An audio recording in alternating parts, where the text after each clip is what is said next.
Are we ready? तो ये online के बच्चे आए क्या मेरे रसगुल्ले? एक बार देखने तो दो।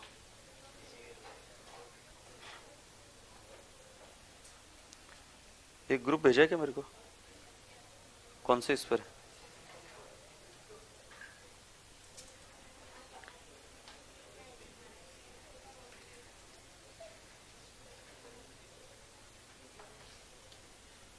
ओके रसगुल्ले बच्चों नमस्ते। पूरी क्लास एक बार सीधे बैठ जाएगी।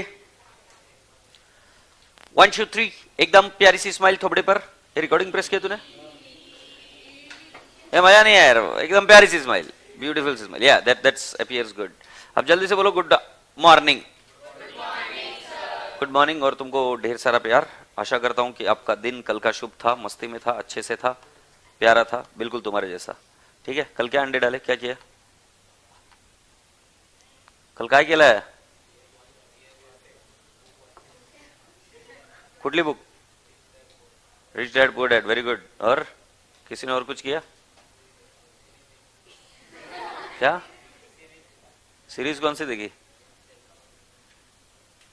यंग शेल्डन, पता नहीं। और तुम्हें क्या केला? मूवी कौन सी?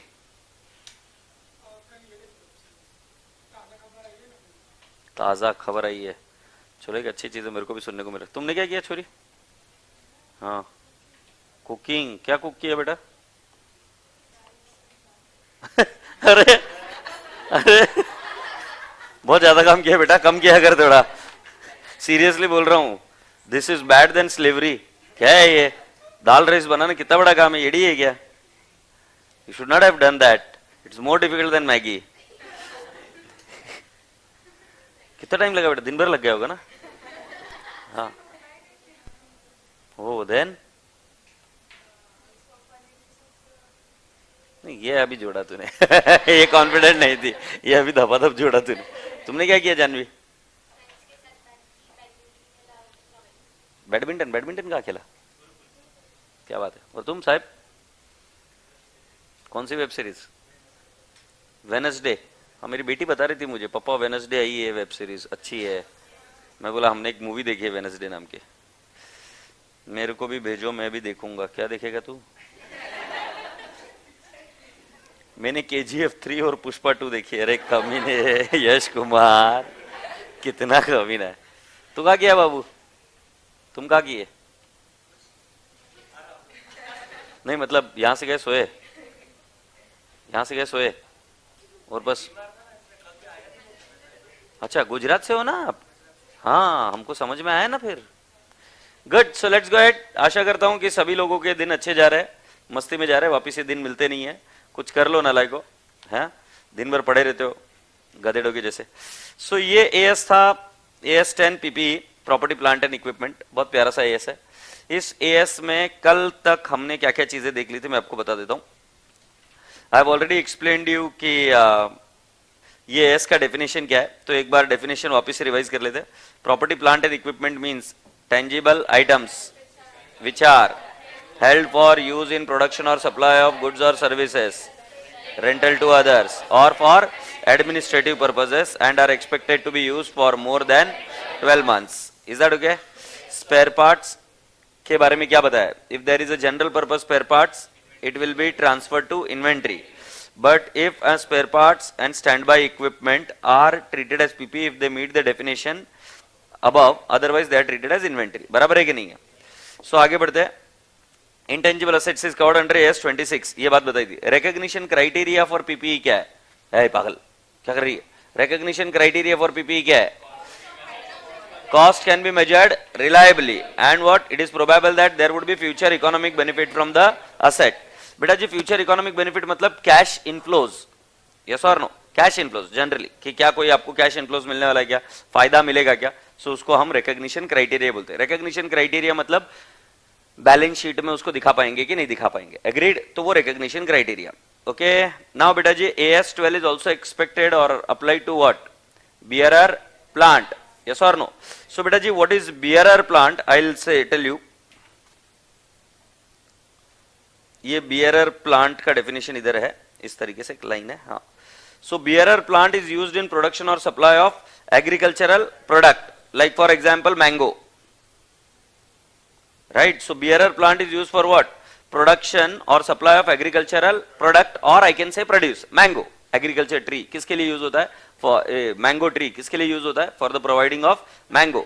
फिर आगे क्या है? Is expected to be used for or bear the fruit or product for more than period of 12 months. और लास्ट वाला has a remote मतलब बहुत कम chances, has a remote likelihood of being sold as agriculture product except for incidental scrap sale. मतलब उसको बेचने के chances बहुत ज्यादा रिमोट है, कम है, मतलब उसको बेचने के लिए नहीं बनाया जा रहा. किसको?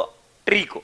बट कुछ लोग सैपलिंग्स बनाते मैंगो ट्री की, तो बेटा जी वो नर्सरी वालों के लिए वो क्या बनेगा? It will not be a BRR plant, it will be but it will be a BRR plant only for whom, कि जो उस प्रोडक्ट के लिए मतलब प्रोड्यूस के लिए लगा रहे, and it is expected to be a product for more than 12 months and it is not expected that it would be sold.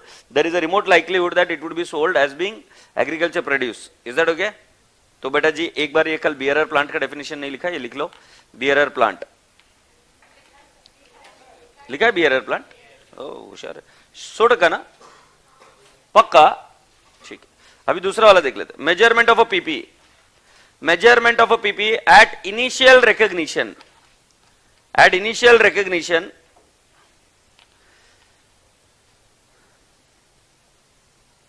Sir हमारे बुक्स रेडी हो गए. यस बेटा जी आपकी बुक्स ही है. इसके अंदर देखो ये बोला है मैंने, इसकी टैगलाइन है प्रेम से बोलो यस है.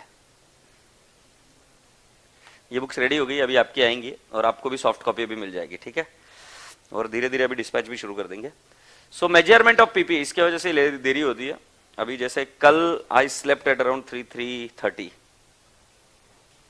काम काम काम, और मैं अकेला नहीं, 4 स्टाफ मेरे, तो हम चारों लोग अलग अलग घर से वर्क फ्रॉम होम थे. And we all slept, मतलब I slept at 3:30, they might have slept it after that, but ऐसा था. Sorry and thank you.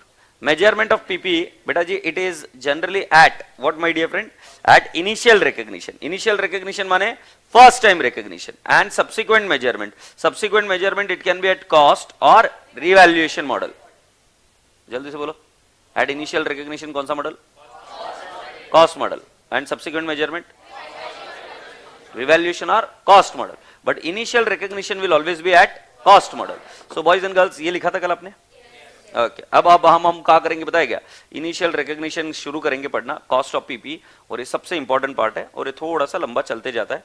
So I will explain you this in little depth. So थोड़ा सा patience बनाए रखना, कुर्सी की पेटी बांध लीजिए और ध्यान से सुनिए. बेटा कॉस्टिंग नाम का एक सब्जेक्ट है आपको, ठीक है. इस कॉस्टिंग नाम के सब्जेक्ट में आपको बताया जाता है कि किसी भी वस्तु की डायरेक्ट कॉस्ट कैसे निकाली जाती है. जैसे इस मोबाइल की डायरेक्ट कॉस्ट कैसे निकाली जाती है. सो मैं बताऊंगा डायरेक्ट मटेरियल,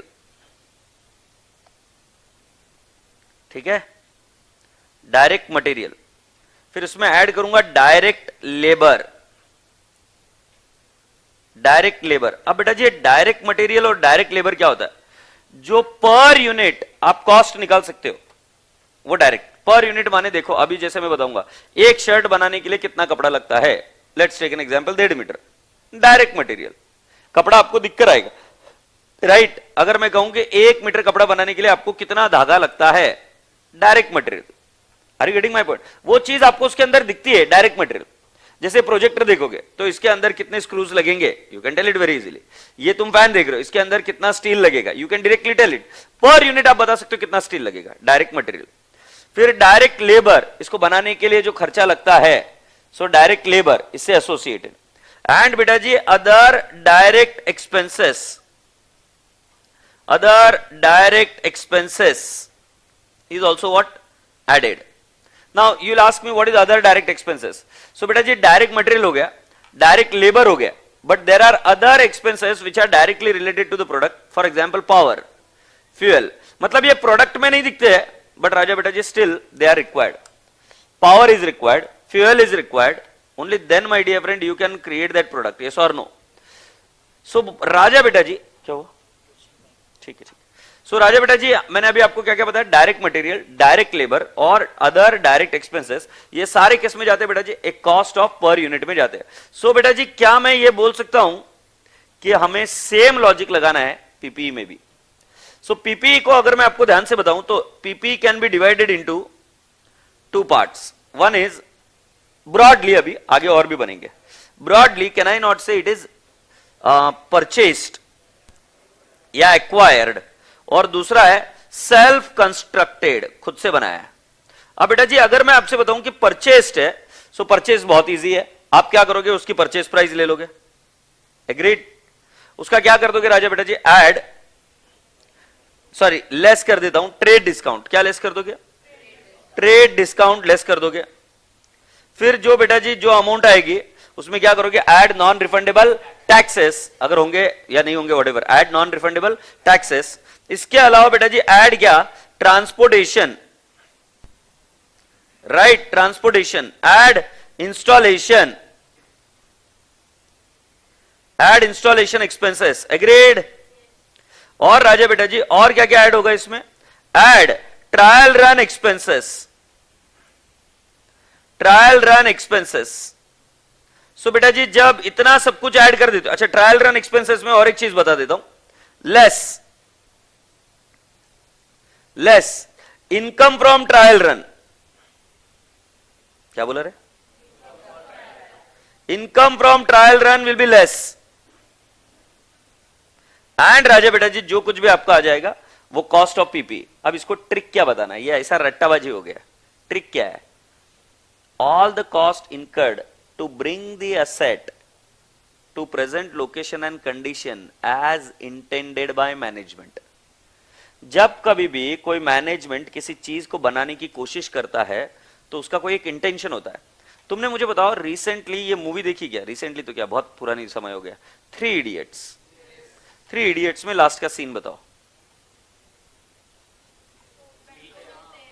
किसको मिलता है, बीच के पहले थोड़ा सा, वो पेनोंग लेक पे पहले थोड़ा सा, स्कूल में मीटअप. वहां पर एक ऐसी स्कूल होती है जहां पर एक साइकिल से कुछ लोग ये निकाल रहे होते, शिप से वुल निकाल रहे थे. क्या बात है.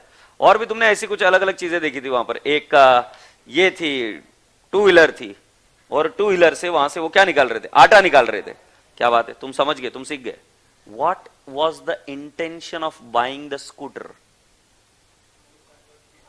To convert it into what, a floor blender or a floor maker, whatever. Yes or no? Intention क्या था. Now you will see there are many people who will keep buying different stuff. Like जैसे एक अगर हम बात करेंगे compressor, तुम compressor buy करोगे maybe for AC, some will buy for fridge, but there are people who will buy a compressor for some other reasons as well. So आपको क्या समझना है कि all the cost which are incurred to bring the asset to present location and condition as intended by whom, management. Management का intention क्या है, उस intention को फुलफिल करने तक का सारा खर्चा क्या करना है, ऐड. और यही आपके सेल्फ कंस्ट्रक्टेड एसेट के लिए सबसे बड़ा बेस बनेगा. से यस. सो राजा बेटा जी कैन आई नॉट से, ये यहां पर देखो हमने क्या लिखा, so when the goods are purchased, so it includes what, purchase price, and what I am saying, after rebates and discount including import duties and non refundable taxes. Do you all agree? Yes. आगे बढ़ते हैं. Phunsukh Wangdu sir, wheat maker. चल झूठे, wheat maker, wheat माले तो गेहूं भेड़े. ऐसा मत बोल, तोहफा कबूल करो, वो तू ले ले बेटा. आगे बढ़ते हैं. Directly attributable expenses. ना बेटा जी डायरेक्टली एट्रीब्यूटेबल एक्सपेंसेस को अगर आपको याद होगा तो कॉस्टिंग में हमने क्या पढ़ा था, अदर डायरेक्ट एक्सपेंसेस. तो इधर इन्होंने बताया डायरेक्टली एट्रीब्यूटेबल एक्सपेंसेस, तो उन्होंने एग्जांपल दिया, installation and assembly cost, professional fees, trial run expenses, other expenses to make the asset ready for its intended use. बेटा कीवर्ड समझ में आया क्या, other expenses to make the asset ready for its intended use. और बेटा जी cost of the employee benefit and cost of site preparation. कई बार क्या होता है, किसी असेट को इंस्टॉल करने के लिए साइट का प्रिपेयर करना जरूरी है. जैसे एक एग्जांपल मैं आपको बताता हूं, have you seen a generator. तो अगर तुम्हारे बिल्डिंग में कहीं जनरेटर होगा तो मुझे जाके बताना कि जनरेटर कहां होता है, ओपन में होता है या जनरेटर रूम होता है. क्यों जनरेटर रूम क्यों होता है, काय का सर्किट अर्किट वो वॉबल करेगा, तो उसके लिए उसको एक फाउंडेशन बनाकर उसके ऊपर रखा जाता है, उसके ऊपर बोल्ट किया जाता है. दूसरा आवाज कम हो इसलिए नीचे से उसको ये दिया जाता है, आवाज एब्जॉर्ब करने वाली चीजें दी जाती है, नहीं तो अदरवाइज आवाज आएगी, रात को करंट जाएगा और आवाज आएगी। सो उसके लिए क्या करना पड़ता है बेटा जी, एक स्पेशल साइट प्रिपरेशन करनी पड़ती है। सो आशा करता हूं कि आपको समझ में आए। अदर डायरेक्टली एट्रीब्यूटेबल कॉस्ट में क्या क्या लेंगे, इंस्टॉलेशन एंड असेंबली कॉस्ट, ये तो इजी है। फिर और क्या क्या बोलेंगे आप, प्रोफेशनल फीस। प्रोफेशनल फीस माने कोई आर्किटेक्ट रहेगा जो उसको सुपरवाइज कर रहा है उसके इंस्टॉलेशन को, तो professional fees. Trial run expenses, but trial run expenses will be net of what, trial run income. कई बार क्या होता है, ट्रायल रन करते तो कुछ आप प्रोडक्ट जनरेट करते हो तो उसको फेंक नहीं देते, आप क्या करते हो, सेल। तो trial run expenses minus trial run income. Trial run में यही होता होगा ना, you will get some output out of it. So उस आउटपुट को क्या करेंगे, फेंक देंगे। अभी फॉर एग्जांपल विंड मिल लगाई, विंड मिल का ट्रायल रन किया, इलेक्ट्रिसिटी जनरेट हुई, क्या करेंगे, करंट लगा के छोड़ देंगे, नहीं यार, बेच देंगे ना। सो मैंने क्या बोला, trial run expenses minus trial run income. आशा करता हूं कि बात समझ में आ रही है। फिर अगला क्या है बेटा जी, other expenses to make the asset ready for its intended use. इसमें सबसे की ये है cost of employee benefit and cost of site preparation. Happy राजा बेटा जी, ये यहां तक बात समझ में आई क्या। और बेटा जी अब सबसे इंटरेस्टिंग है इनिशियल एस्टिमेट ऑफ डीकमीशनिंग और डिसमेंटलिंग कॉस्ट। क्या भारी चीज है, मजा आ जाएगा। So this is in consonance with AS 29 plus, this is in consonance with AS 29। माने ये स्टैंडर्ड बोलेगा कि आपको क्या करना है, you have to recognise initial dismantling expenses, but इसका अमाउंट कैसे कैलकुलेट होगा वो AS 29 में। एंट्री कहां से आएगी, AS 29 से, और वो एंट्री अभी मैं आपको सिखाता हूं, तो जरा ध्यान से सुनो। AS 29 is provision contingencies and contingent assets. तो सुनिए जरा क्या बोलता हूं। अगर मान लो तुमने कोई माइन ली, माइन समझते हो, तो तुमको गवर्नमेंट माइन एक्सट्रैक्शन तभी अलाउ करेगी when you will agree and tell them कि while going back you will restore it. Restoration का मतलब क्या है पहले समझो, कि किसी भी एसेट को इंस्टॉल करने के बाद आप कुछ एक एग्रीमेंट करते हो कि जाते हो कि इसको वापस अनइंस्टॉल करके जाओगे। कोई यहां पर कोंकण साइड से, राइट, कोंकण साइड में एक न्यूक्लियर पावर प्लांट बन रहा था जिसका पुरजोर अपोज हुआ, फिर वो नहीं बन रहा था। न्यूक्लियर पावर प्लांट तुमको idea like, so there are some power plants which are getting constructed which are nuclear power plant. अब तुम्हारा काम खत्म हो गया, तुम्हारा धंधा बंद हो गया, तुम क्या कर दोगे, ऐसे ही छोड़ के चले जाओगे। What you'll have to do as a mandatory process, you'll have to what, dismantle it. Are you aware about this? Shall I repeat it again? I am saying that कि whenever you are gonna have an asset which requires mandatory dismantlation. Now for example ये AC खराब हो जाएगा, क्या करना पड़ेगा, निकालना पड़ेगा, डिसमेंटल। बट क्या ये मैंडेटरी है क्या? तुम्हारे घर में कोई चीज खराब हो जाती, फ्रिज खराब हो गया, फैन खराब हो गया, कुछ भी खराब हो गया, तो उसको डिसमेंटल करके बाहर निकालना पड़ता है, यस और नो। अभी फॉर एग्जांपल तुम्हारे घर में फैन खराब हो गया तो तुम जाके ऊपर नहीं निकालते, कम से कम मेरे को तो नहीं आता है, तो कौन, किसी को बुलाओगे, वो निकालेगा, वो फ्री में नहीं निकालता, वो पैसा मांगता है। So there is a cost involved in dismantling the fan. Now just छोटा सा फैन है, उसका डिसमेंटलिंग का कॉस्ट है, imagine you have to take down the whole building. Imagine कि एक खाई है, उस खाई को पूरा भरना है, dismantling cost can be huge. Imagine आपका ये किया हुआ है, देयर इज ऑयल पाइपलाइन, और उस ऑयल पाइपलाइन को पूरा क्लोज करना पड़ेगा विच इज बीनीथ द सी, पूरा सीमेंट मोटर से उसको पैक करना पड़ेगा। अदरवाइज क्या होता है, ऑयल लीकेज होने से वहां से there is a lot of harm which can be cause for marine life, क्योंकि ऑयल क्या ऊपर आकर तैरने लगता है और हवा को आने नहीं देता है पानी में, और उसकी सतह के नीचे जितने भी लोग रहते हैं they die, all the animals. Are you getting my point? Sir हम समझ गए। तो कुल मिलाकर मैं अभी आपको क्या बता रहा हूं, अगर आपने पीपीई कंस्ट्रक्ट करते वक्त ऐसा कोई कॉन्ट्रैक्चुअल एग्रीमेंट किया है, contractual agreement to restore it at the end of its useful life, right, to restore और डिसमेंटल इट, ओके। सो बेटा जी उस केस में I am just trying to tell you कि आज today you will recognise PP as what, cost of purchase, you will add what, other expenses, and you will add what my dear friend, dismantling expenses. Now dismantling expenses आज नहीं होने वाला है। जैसे cost का entry क्या होगा आपका, असेट टू कैश, हाँ या नहीं? अदर एक्सपेंसेस का भी एंट्री क्या होगा? इंस्टॉलेशन एक्सपेंसेस की असेट टू कैश, बोलो हाँ। बट मेरे राजा बेटा जी, ये डिसमेंटलिंग एक्सपेंस तो आज करना ही नहीं है। कब करेंगे डिसमेंटल? कब करेंगे? आज लगाएंगे, आज के 10 साल बाद डिसमेंटल करेंगे। तो उस डिसमेंटलिंग की असेट टू कैश नहीं होती, उसकी एंट्री होती है असेट टू प्रोविजन। ना असेट टू प्रोविजन जो हो रही है वो असेट एज पर एएस 10 है, और जो प्रोविजन है वो एज पर एएस 29 है। अमाउंट का कैलकुलेशन है as 29, right? Cost of dismantling. समझ में आया कि नहीं आया? सो बेटा जी, कितनी भारी चीज है कि जिसके अंदर एक पीपी को रिकॉग्नाइज करने के लिए भले ही आज वो कॉस्ट इनकर नहीं होने वाली, बट फ्यूचर में वो कॉस्ट इनकर होने वाली, बट आपके पास मैंडेटरी, ये गवर्नमेंट का रूल है या गवर्नमेंट का आपको परमिशन लेना पड़ेगा अगर वो असेट को आप खरीद रहे हो और उस समय डिसमेंटलिंग इज मैंडेटरी, तब उस केस में आपको करना पड़ेगा। इसको थोड़ा सा एक अभी इथिकल मैनर से आपको समझाता हूं तो आपको समझ में आएगा। तो ये क्यों मैंडेटरी आपको समझना पड़ेगा। जोशीमठ क्यों सिंक हो रहा है? जोशीमठ नाम सुना है कि नहीं सुना? शट यार, दिस इज पथेटिक यार। मैं 3:30 बजे सोकर मेरे को जोशीमठ के बारे में मालूम है, और इधर के गाउटी गायछाप। जोशीमठ क्यों सिंक हो रहा है?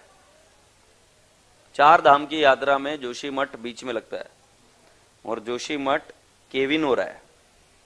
700 घर टूट गए, राइट? आज जाके करना।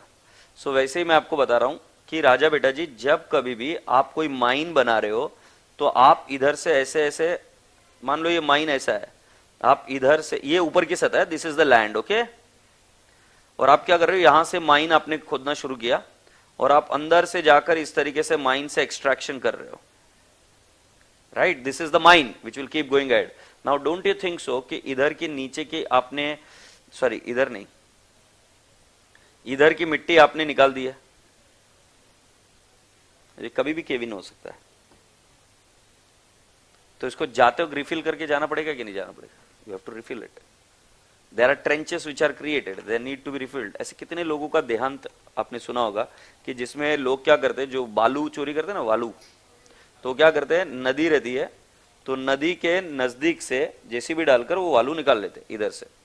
तो होता क्या है कि इधर एक खड्डा हो जाता है ऐसा अंदर, क्योंकि जेसीबी कंटिन्यू बालू निकाल कर उसको करके चली जाती है, और वो मिट्टी फिलअप होने के लिए टाइम लगता है। सुबह में कोई उधर अगर आया नदी में, मान लो पानी भरने के लिए, स्नान करने के लिए, और एनी डेली कोर्स, और वो नदी के अंदर गया, पहला पैर तो इधर, दूसरा पैर डायरेक्टली अंदर, and they can't even come up and dead. समझे? ये रिस्टोरेशन इसलिए मैंडेटरी है। सो ऐसी कई सारी चीजें जो रिस्टोर करनी पड़ती है। कई बार ऐसी रेंट एग्रीमेंट भी ऐसी होती है। रेंट एग्रीमेंट में क्या होता है कि आप इसको ले लो 4 साल के लिए रेंट पर, आपको जो करवाना है इधर करवा लो, फर्नीचर वगैरह करवा लो, जो करवाना है करवा लो, बट जाते वक्त इसको डिसमेंटल करके जाओगे।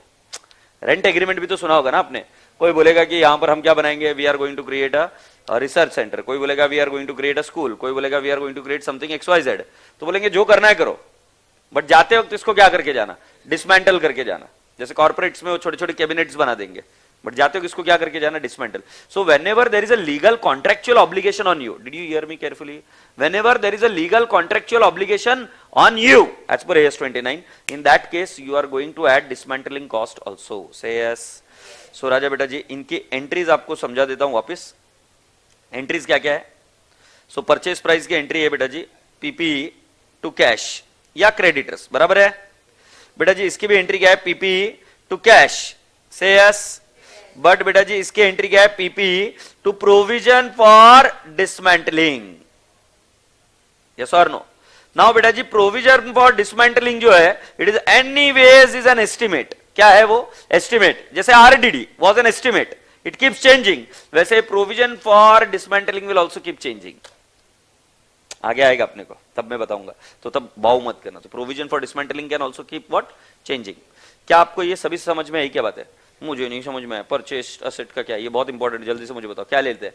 परचेज प्राइस, फिर less trade discount, add non refundable taxes, फिर ऐड इंपोर्ट ड्यूटीज वगैरह वगैरह, एग्रीड। फिर next, it also include other directly attributable expenses. What does all it include? Installation and assembly cost, professional fees जो उसको लग रहे हो, right. Trial run expenses net of trial run income, trial run income का आपको लिखना पड़ेगा। Other expenses to make the asset ready for its intended use, cost of employee benefits and cost of site preparation. Is that okay? It will also include cost of estimated cost of dismantling. ये लिखा है ना, initial estimate of decommissioning and dismantling cost. ये 3 point अगर आप लिख दिए cost के बारे में तो आपका हो जाएगा. तो पहला क्या है? Purchase price. दूसरा क्या है? Directly attributable cost. और तीसरा क्या है? एस्टिमेट ऑफ डिसमेंटलिंग और decommissioning cost. Is that okay? सो थोड़ा क्या देख रहे हो, लिख कर लो, थोड़ी देर में बुक मिल जाएगी. यस सर, इन शॉर्ट में देखा है. क्या बात है, very good. I am from Joshi मठ. कैसे है बेटा हलचल वहां पर? और सच्चे सच्चे बताना, झूठ नहीं बोलना बेटा.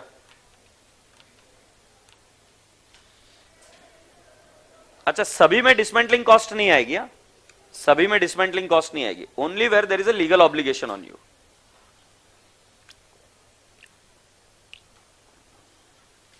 ए पांड्या, वो बुक का कुछ हुआ क्या? देख जुगाड़. ये notebook, question bank.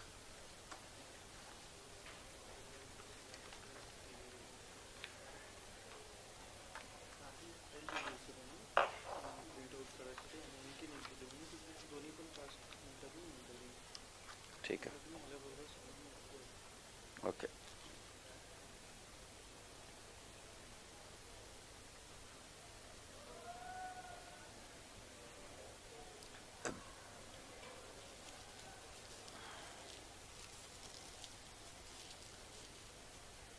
Sir as की सेपरेट, अभी बेटा जो अभी लिख रहे हैं ना अभी अपन, वो सेपरेट कॉपी में लिखते जाना. अभी मैं आपको एएस की बुक्स कौन सी मिलेगी आपको मैं बता देता हूं अभी आज. तो you will understand it how you are going to read AS. मजा आएगा तुमको.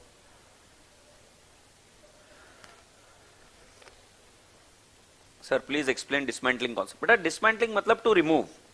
अब जैसे मैंने आपको बताया ना कि आपने कोई खाई या कोई माइनिंग का काम किया है तो आपको जरूरी हो जाती है कि उस माइन को बंद करके जाना है. अगर आपको पता होगा तो आपने ये मूवी देखी होगी दृश्यम 2, दृश्यम 1. तो उसमें उसकी जो गाड़ी है वो कहां पे डालता है? वो खाई में. वो माइन की गाड़ी होती है, राइट, उधर डाल देता है. तो वो बता रहे कि उसको बराबर से कवर कर कर उसको वाटर स्टोरेज बना दिया गया था.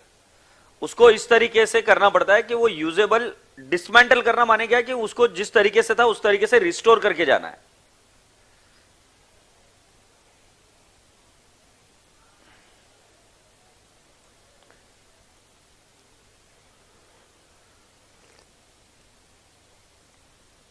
सर कल तो आप हैंड रिटन नोट से पढ़ा रहे थे, बिल्कुल सही बेटा. बट हैंड रिटन नोट्स में एक चीज हमको समझी कि कुछ शब्द समझ में नहीं आते. वो अभी भी है मेरे पास हैंड रिटन कॉपी.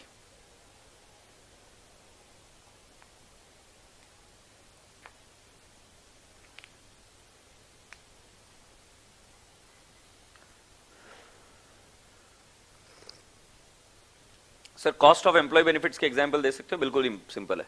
तो अगर आप फैक्ट्री में किसी चीज का प्रोडक्शन हो रहा है तो उसके अंदर जो एम्प्लॉय उस पर काम कर रहा है उसकी कॉस्ट उसमें जोड़ी जाएगी. उसका स्टाफ वेलफेयर एक्सपेंस, उसका प्रोविडेंट फंड, उसके सारे खर्चे उसके अंदर जोड़े जाएंगे. Is that okay? जैसे जो कोई भी हमारे डीआरडीओ में काम कर रहे हैं, defence and research development organisation, तो उन एम्प्लॉयज का खर्चा उन जिस प्रोजेक्ट के लिए वो काम कर रहे हैं उसमें जोड़ा जाएगा. जैसे वो ब्रह्मोस मिसाइल बना रहे होंगे या कोई एक लाइट कॉम्बैट हेलीकॉप्टर बना रहे होंगे तो वो सारे लेबर की कॉस्ट उसी में जोड़ी जाएगी, वो एम्प्लॉय की कॉस्ट. बराबर ना? अभी कुछ क्वेश्चंस आएंगे तब आपको पता चलेगा.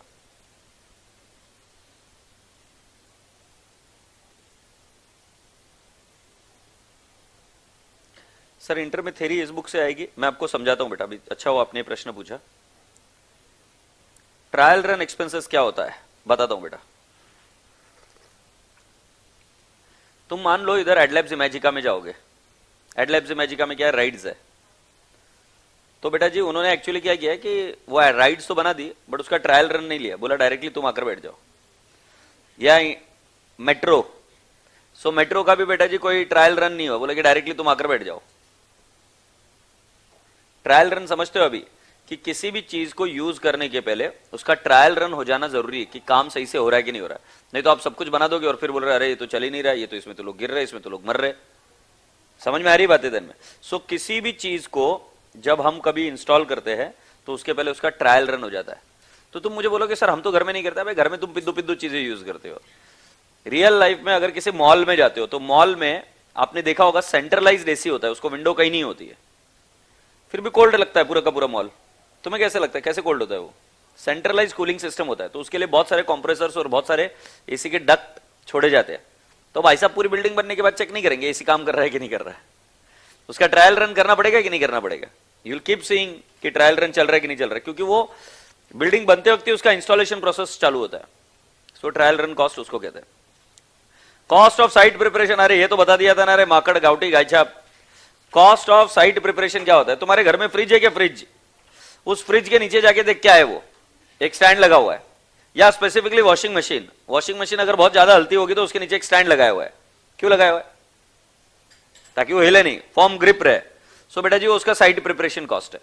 साइट प्रिपरेशन कॉस्ट मतलब हर वस्तु, हर असेट डायरेक्टली जमीन पर नहीं लगा दी जाती है। जैसे पानी की टंकी आप जमीन पर नहीं बना सकते, आपको उसके लिए एक साइड बनाकर वो पानी की टंकी को ऊपर बनाना पड़ेगा, एक स्लोप देनी पड़ेगी उसको, साइट प्रिपरेशन कॉस्ट। एग्रीड? जैसे अगर आपको मैं बता दूं कि दो प्रोडक्ट को लगाकर एक साथ जोड़कर उन दोनों से काम कराना, मैग्नेटिक फील्ड क्रिएट करनी है, मतलब एक जो गोल घूमेगा और एक दूसरा एक कोई इस मैग्नेटिक फील्ड को यूज करेगा, तो उस केस में आपको दो असेट को एक पैनल पर स्क्रूइंग करना पड़ेगा। तो क्या समझ रहे हो आप कि बेटा जी वो जो पैनल है या जो कुछ भी नीचे बेस बनाओगे आप बड़ा वाला, उसको क्या कहेंगे हम? Site preparation, cost of site preparation. Yes और नो? यस। चले भी आगे।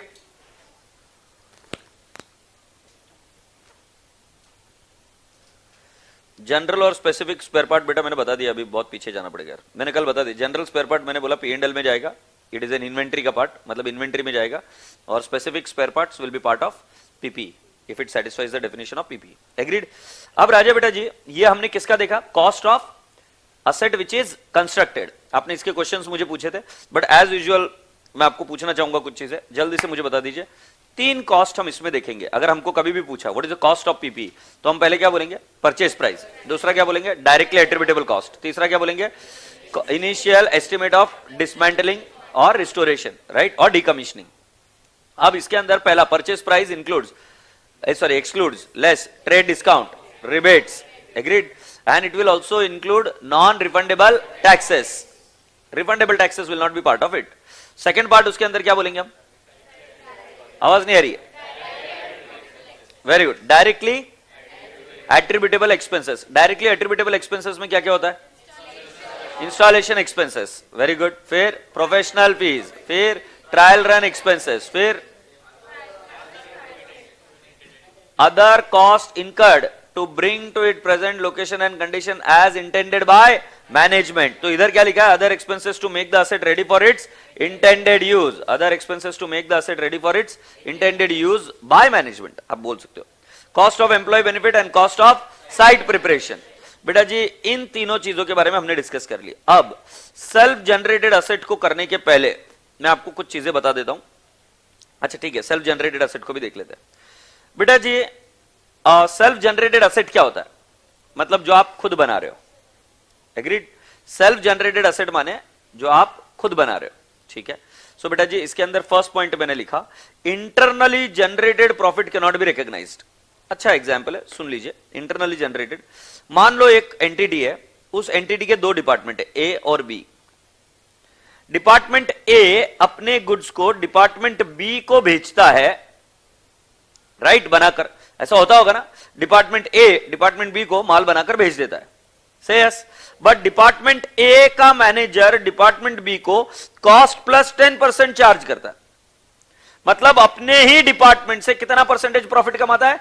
10%, राइट। सो बेटा जी अगर मान लो ये 1000 रुपीज का था तो इधर आ जाएगा 1100 का, और बी उस असेट का निर्माण कर रहा है, तो वो परचेस प्राइस में वो मटेरियल को लेगा ना। सो वो 1100 ले या परचेस या ट्रांसफर को 1000 ले। सो बेटा जी क्लियर कट स्टैंडर्ड बोलता है कि internally generated profit will not be taken up. आप आर्टिफिशियली इन्फ्लेट कर रहे हो कॉस्ट ऑफ द असेट, आप अपने आप से प्रॉफिट नहीं कमा सकते। तो यदि आपने अपने आपके ही डिपार्टमेंट से दूसरे डिपार्टमेंट को कोई वस्तु भेजी है, तो generally it is not transferred at cost, it is transferred at selling price, generally selling price, ठीक है। एक एग्जांपल देता हूं मैं तुम्हें।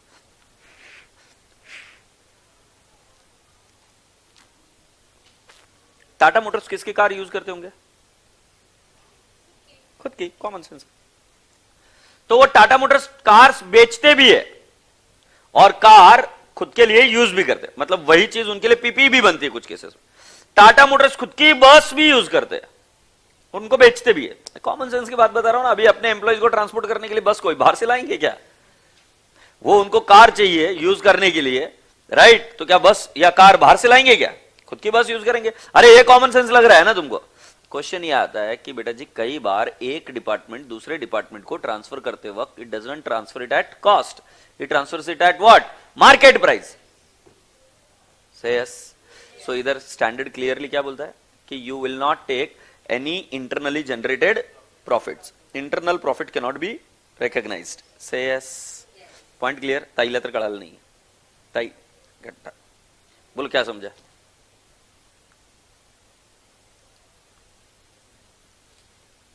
तुमको पता है ना मैं बॉडी लैंग्वेज एक्सपर्ट है, तेरे को बोलने की जरूरत नहीं, मैं इतना कॉन्फिडेंटली इसीलिए बोल पाया क्योंकि मैं देख रहा था तू क्या कर रही थी। तू कहीं तो घूम के आई है बिना वीजा के, अब ध्यान दे।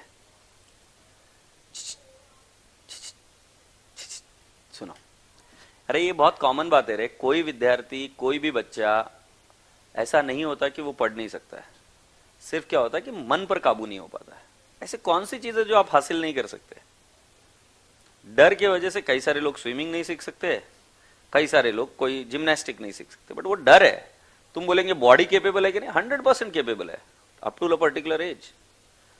जितना मन को काबू कर लिया उतना आपने हर चीज को आसानी से कर लिया। मन पर काबू करना ही इंपॉर्टेंट है, और क्या है क्या उसमें? तो इसलिए वो डांटते रहता हूं मैं, ओके? और ऐसा निराश होने की कोई बात नहीं है, मैं ऐसा बहुत बार पकड़ता हूं, बहुत बार बच्चे को पकड़ता हूं। कभी मौका मिले तो अभी इस समय में आपको एक और बुक बताता हूं, एलन पीएस की बुक है ऑन बॉडी लैंग्वेज। बढ़िया बुक है, मजा आता है, बट बोरिंग होती है देखो ऐसी बुक्स, तो मतलब ऐसा। सो अगर आपको इंटरेस्ट होगा तो मतलब आप आदमी को उससे बिना पूछे आप समझ सकते हो कि वो क्या बोल रहा है। वो कुछ बात नहीं बोलेगा आपको, बट उसके हाव भाव को देखकर, उसके आंखों को देखकर, इधर उधर just a glance and you can understand what is he saying. ऐसा होता है, कोई बात नहीं, देख लेना मैं जो बोल रहा हूं अगर गलत है तो। Elon PS, okay? सो मैं आपको क्या बात कर रहा था अभी? सेल्फ जनरेटेड एसेट में मैं आपको पहली चीज बता रहा हूं कि internal profit can not be recognised. So internal profit when it is transferred from department A to department B, etc. Abnormal cost is not included in the cost of the asset. तुम्हें याद है हम consignment topic क्या करते थे? Loss by fire याद करते कि क्या करते हो? लॉस बाय फायर को आप क्या करते हो? कॉस्ट ऑफ इन्वेंट्री में क्या करते थे? तुम क्या करते थे? क्वांटिटी में से भी लेस करते थे और अमाउंट से भी लेस करते थे। याद करो ना लाइक को, कई को भी, क्योंकि loss by fire abnormal loss है, वो उस कॉस्ट का हिस्सा नहीं है मैन्युफैक्चरिंग का। तुम्हें याद है ट्रेडिंग अकाउंट में लॉस बाय फायर क्या करते थे? सो ट्रेडिंग अकाउंट में हमेशा बोलता था कि ट्रेडिंग अकाउंट क्या होता है बेटा जी? It is like goods account. तो जब आप माल परचेस करते हो तो धंधे को क्या बोलते हैं? देख बेटा तेरे लिए बाई किया 1 लाख का माल, देख रहा है क्या बेटा? धंधा बोलता है थैंक यू, 1 लाख का माल बाई किया। फिर अगर मान लो लॉस बाय फायर हो गया, पूरा का पूरा माल डिस्ट्रॉयड, तुम इधर कुछ लिखोगे भी नहीं तो तुम्हारा क्या दिखेगा? ग्रॉस लॉस, हाँ या नहीं? तो तुम रोने लग जाओगे। क्यों रोने लग जाओगे? बिजनेस क्यों रोने लग जाएगा? क्यों बोला? मेरा लॉस नहीं है ये। धंधे में लॉस कब होगा? जब माल बेचने में मेरे से कुछ गड़बड़ हुई, माल मैंने सस्ते में बेचा तो मेरा धंधे का लॉस है, ग्रॉस लॉस तब आएगा। बट ये बोलता है कि मेरा लॉस नहीं है भाई, ये लॉस बाय फायर, इसको यहां से निकाल ट्रेडिंग में से। तो ये लॉस बाय फायर ट्रेडिंग में से निकलता था, तो इधर नो जीपी नो जीएल, और फिर आप इधर क्या करते थे? 2 ग्रॉस लॉस या फिर लॉस बाय फायर। याद आ रहा है क्या? और ये लॉस बाय फायर आप P&L में लिखते थे। तो बेटा जी आप लॉजिक समझे, abnormal loss can not be a part of the cost of construction of a PPE. PP का खर्चा वही होगा जो पीपी बनाने के लिए लगेगा। जो पीपी को बनाते वक्त ऐसा हो सकता है जान माल का नुकसान हो गया, it is not a cost of PP. Bengaluru में अभी एक गिर गया, मेट्रो का एक क्या पिलर गिर गया, कुछ लोगों की डेथ हो गई उसमें, राइट? उनको मुआवजा देना पड़ेगा। इज इट नॉर्मल लॉस और abnormal loss? Abnormal loss. You getting my point? ऐसे कई सारी चीजें आपको पता होनी चाहिए। पहली बात मैंने बताई, कुटे किधर गया मैं, किधर है? Abnormal cost is not included in the cost of the asset actual cost on the construction is included, वो ठीक है, मतलब एक्चुअल कॉस्ट कैसे निकालने का अभी हम कुछ क्वेश्चंस देखेंगे तो पता चलेगा। नाउ एक्सक्लूड्स, एक्सक्लूड्स माने क्या बेटा जी, ये रहेंगे कि नहीं रहेंगे? स्टैंडर्ड ने क्लियर कट इनके बारे में लिख कर दिया है, business inauguration expenses will not be a part of the cost of PPE. जल्दी से बताओ क्या? Business inauguration expenses will not B part of PPE. जैसे आपने कोई एक बहुत बड़ी फैक्ट्री की और फैक्ट्री की ओपनिंग किया, तो will that cost be included in the cost of PPE? The answer is no. Startup cost will not be included as a part of PPE. Cost of introducing a new product including massive advertisement will not be part of PPE. तो मान लो आपने कोई नया product बनाया और उस product की आपने बहुत ज्यादा एडवर्टीजमेंट की, तो उसका पीपीई का क्या लेना देना है? पीपीई के कॉस्ट में इंक्लूड नहीं होगा। आगे इनिशियल ऑपरेटिंग लॉसेस, कई सारे लोग क्या करते हैं, लॉसेस को दिखाने की जगह पे वो पीपी का कॉस्ट इन्फ्लेट कर लेते ताकि उसका वैल्यूएशन बढ़े स्टार्टअप का और उनको पैसे निकालते आए इन्वेस्टर से। क्लियर कट बोला हुआ है, initial operating losses will be debited to P&L account, it can not go into the balance sheet asset side. क्योंकि आपने बैलेंस शीट शेड्यूल 3 का फॉर्मेट देखा है, आप वहां पर क्या करोगे, पीपी को देखोगे, खुश हो जाओगे, चलो इन्वेस्ट करते, अच्छा है पीपी है, बट साले पीपी में उन्होंने लॉसेस को जोड़ के रखा हुआ है जिसका कभी भी कोई रियलाइजेबल वैल्यू आ ही नहीं सकता। से yes, so operating losses cannot be added. Cost of relocating or reorganizing part or all the operating of the enterprising. Now बेटा जी ये क्या है, cost of relocating और reorganizing, मैं बोल रहा हूं relocation of PP in short. So यहां पर relocating और reorganizing of PP और all the operating of the enterprise, मतलब एक जगह से दूसरी जगह पे शिफ्ट हो रहे हो, सो राजा बेटा जी it will not be cost of PP. Relocation, reorganising right to other location will not be cost of PP. तो अगर मान लो ये क्लासरूम छोड़कर हम दूसरे क्लासरूम में चले जाए तो यहां से जो भी सारी चीजें शिफ्ट करनी पड़ेगी, क्या वो कॉस्ट ऑफ पीपी का है? क्या सेंस है इसका? बेंचेस की कॉस्ट क्यों बढ़ाएंगे आप, प्रोजेक्टर की कॉस्ट क्यों बढ़ाएंगे? कोई सेंस ही नहीं है, आप तो शिफ्ट कर रहे हो राइट। आगे बेटा जी administration and other general overhead. Now what is administration and other general overhead, let me explain you. There are actually 3 or 4 types of overhead जो आपको कॉस्टिंग में पढ़ाएंगे हर्षद बाबू। पहला वाला ओवरहेड होता है फैक्ट्री ओवरहेड, जो खर्चा फैक्ट्री में होता है। दूसरा वाला ओवरहेड होता है which is called as office में, जिसको हम एडमिनिस्ट्रेटिव ओवरहेड कहते हैं। तीसरा वाला ओवरहेड होता है the overhead which is incurred in selling and distribution, माल सेल करने के लिए, एडवर्टीजमेंट का खर्चा, एडवर्टीजमेंट वगैरह, commission, sales manager commission. Administrative खर्चा माने क्या, जैसे ऑफिस का खर्चा होगा कुछ भी, तो ऑफिस के अंदर अकाउंटिंग का जॉब हो रहा है, ऑफिस के अंदर बेटा जी इंटरनल ऑडिट हो रहा है राइट, ऑफिस के कॉर्पोरेट ऑफिस के जितने भी खर्चे। से यस, सो राजा बेटा जी ये सारी चीजें होती है ओवरहेड। इन्होंने क्लियर कट बोला है कि इन ओवरहेड को बिजनेस के लिए इनकर किया जाता है, मतलब आप वो पीपी बनाओ या ना बनाओ तो भी ये तो खर्चा होते ही रहेगा, तो it can not be added to the cost of PP. Happy? And Raju बेटा जी एबनॉर्मल कॉस्ट और लॉसेस ड्यू टू स्ट्राइक, ये हमने ऑलरेडी आपको बता दिया था कि abnormal losses is not a part of PP. So बेटा जी मैं आपको बता देता हूं कि एग्जाम में इस एक पेज पर they have asked you the question at least, or there are at least such 15 questions which you are going to take care on this. 15 questions हम इस पर डील करने वाले हैं, ठीक है। तो अभी इस चार्ट को और पूरा कंप्लीट करेंगे और फिर हम इसको रिवाइज करेंगे। तो बेटा जी सेल्फ जनरेटेड में क्या सिर्फ बोला, actual cost incurred on construction is included, मतलब उस असेट को बनाने के लिए जो कॉस्ट है वो इंक्लूड की जाएगी। Internally generated profit will not be included, abnormal cost will not be included. Standard ने स्पेसिफिकली बोला है कि फॉलोइंग कॉस्ट आर एक्सक्लूडेड, जैसे फॉर एग्जांपल आपका initial operating losses will be excluded, initial advertisement inauguration expenses will be what excluded, startup cost right, cost of relocating the PPE will be excluded, administration and general overhead cost will be excluded। तो अगर मैं बताऊं इस standard में सबसे important page कौन सा है, सो बेटा जी ये सबसे इंपॉर्टेंट पेज है जिसके ऊपर रिपीटेडली क्वेश्चन आता है, वेरी इंपॉर्टेंट पेज। क्या आप इसको रिवाइज करते रहेंगे? तो इसीलिए मैंने इस पर बहुत ज्यादा टाइम दिया, आशा करता हूं कि आपको ये बात समझ में आएगी, ठीक है। और मेरा भरोसा मानो इसी एक पेज के बेसिस पर हम थ्योरी के भी आंसर्स लिखेंगे, मैं आपको थ्योरी के आंसर्स लिखने की भी प्रैक्टिस कराऊंगा और इन आंसर्स को भी लिखने के बारे में समझाते रहूंगा। Sir what is initial operating losses? बेटा जी क्या होता है कि जब बिजनेस शुरू होता है तो शुरुआत में उसमें लॉसेस होते हैं।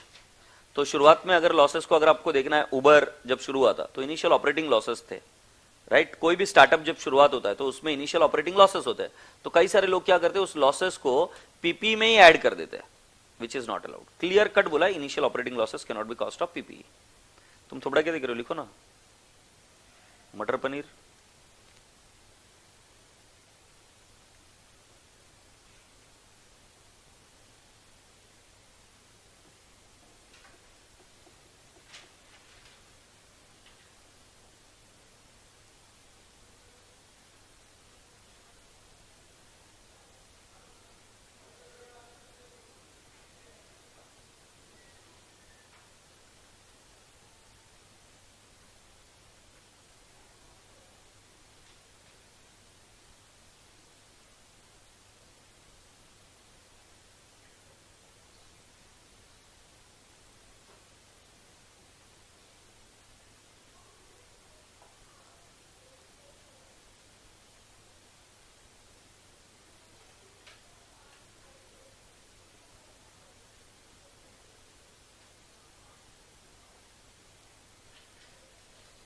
एडमिनिस्ट्रेशन एंड जनरल ओवरहेड बेटा आपको समझ में आएगा whence you come and read the costing. तो बेटा अभी उसकी चिंता मत करो, जैसे आप कॉस्टिंग पढ़ोगे तो आपको ये चीजें समझ में आ जाएगी।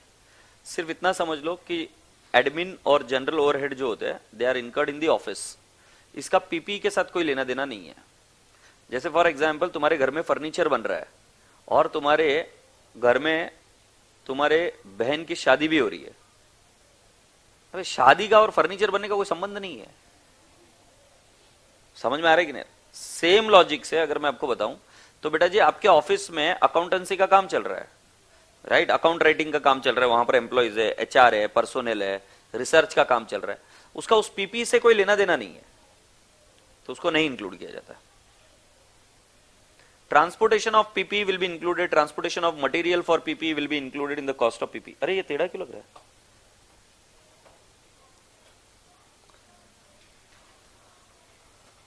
स्क्रॉल करोगे ऊपर थोड़ा। अच्छा तुमको बोलते नहीं आता क्या? ठीक है मत बोलो, मैं भी अभी ऐसे ही बात करूंगा।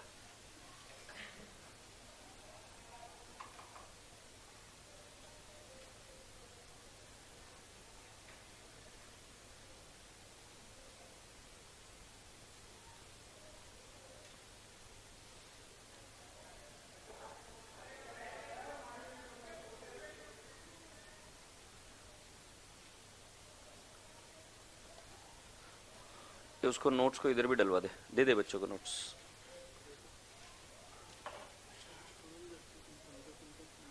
हाँ कोई बात नहीं, जितने उतने दे दे, बाकी कल दे देना। जल्दी दे बस। देता क्या कि तुझे दूं?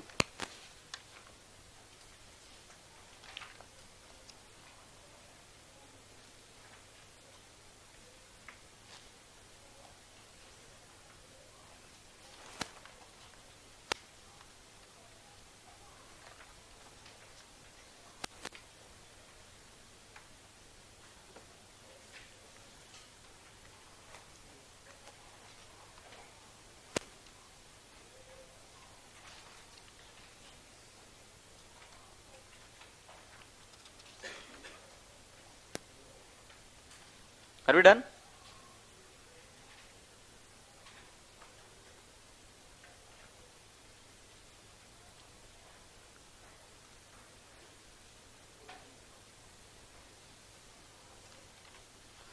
अच्छा ऑनलाइन के बच्चों आपको समझ जाना कि आपको क्या मिलेंगे।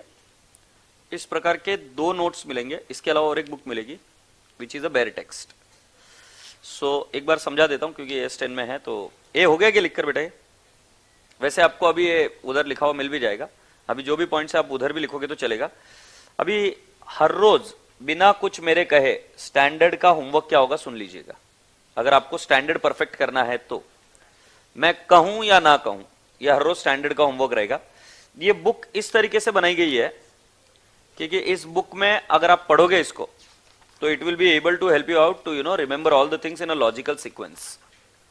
तो इसको साइकोलॉजिकल तरीके से बनाया गया है, इसकी क्विक समरीज जगह जगह पर दी गई है। अगर आप देखेंगे सो ये देखो, ये सब कुछ हो जाने के बाद में इधर क्विक समरी दी हुई है, right. Cost of an item of a PP, और ये cost of an item of a PPE पूरा अच्छे से वापस एक बार समराइज कर लिया जाता है। सो मैं आपको क्या बताने की कोशिश कर रहा था, सुन रहे हो क्या, कि इस चार्ट को धीरे धीरे जैसे जैसे हम कंप्लीट करेंगे वैसे वैसे आप घर पर जाकर अपने लेवल पर बनाने की कोशिश करना, तो आपके माइंड में भी ये चीजें और उतनी क्लियर होती रहे। तो मैंने तो बना के दे दिया, बट ज्यादा बेहतर क्या कि आप भी बनाओ। अगर आप इसका फर्स्ट पेज देखेंगे तो इसके अंदर आपको ऐसे देखने को मिलेगा कि क्वेश्चन बैंक में बेसिक्स पर कितने पार्ट है और उसके कितने क्वेश्चंस कवर्ड है वो इधर देखने को मिलेंगे। इसमें से कितने इंपॉर्टेंट आपको रिवाइज बिफोर एग्जाम करने के वो इधर लिखने के। Is that okay? कॉन्सेप्ट के साथ में साथ साथ अलग अलग कॉन्सेप्ट्स के आपके जितने भी क्वेश्चंस है वो आपको यहां पर दिखते रहेंगे और आपको इधर रिवाइज बिफोर एग्जाम कौन से ऐड करने वो करने हैं। जो दूसरी बुकलेट है ये वाली, ये बुकलेट भी आपको दिखा देता हूं। ये बुकलेट में राजा बेटा जी आपको सारे आंसर्स, क्वेश्चन और आंसर्स ये एक सिंगल फॉर्मेट में दिए गए। एग्रीड? सो एक क्वेश्चन बैंक फॉर्मेट है, ये मैंने हॉरिजॉन्टल नहीं रखा है, ये वर्टिकल रखा है। और ये दूसरा वाला आ गया।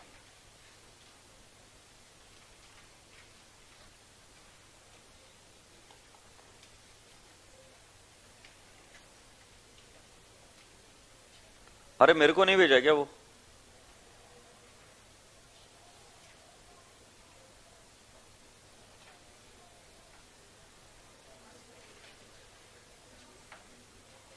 अच्छा कोई नहीं, I tell you.